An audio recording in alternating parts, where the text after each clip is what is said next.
I hired a private investigator to follow my husband for a week. What he found wasn't an affair. It was something I never saw coming. My husband disappeared every Tuesday and Thursday at 6 p.m. for 3 months. He'd come home at 10 p.m. saying he was at the gym.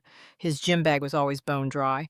I hired a private investigator. What he found blindsided me completely. Stay till the end. The P. I followed him that Tuesday. First update at 6:47 p.m. Not the gym. Photo arrived. My husband's car outside a rundown community center across town. Wednesday, the PI called. I need you to see this yourself. Thursday night, I couldn't sleep. I kept imagining who she was. Thursday, 6:30 p.m., I met the PI in a parking lot. He handed me binoculars and pointed at a second-floor window. Just watch. At 6:52 p.m., my husband walked in carrying that duffel bag. 7 minutes later, the lights came on. I looked through the binoculars. My husband stood in front of 12 kids, ages 8 to 12, sitting in folding chairs. He unzipped the bag, pulled out a guitar. My husband, who told me he sold his guitar years ago because he wasn't good enough, taught those kids for 2.5 hours. The PI said, 4 months? Twice a week? Completely free? One kid said guitars were too expensive.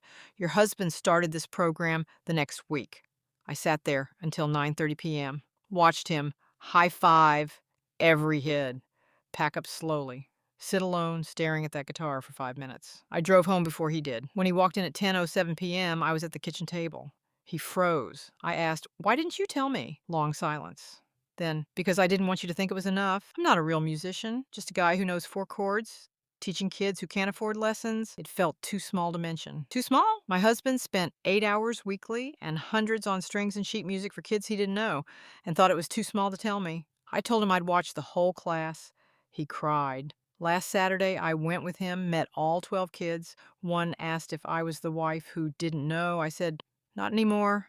My husband's not cheating. He's quietly changing lives twice a week like it's nothing. Some people don't cheat. They just forget to mention their heroes."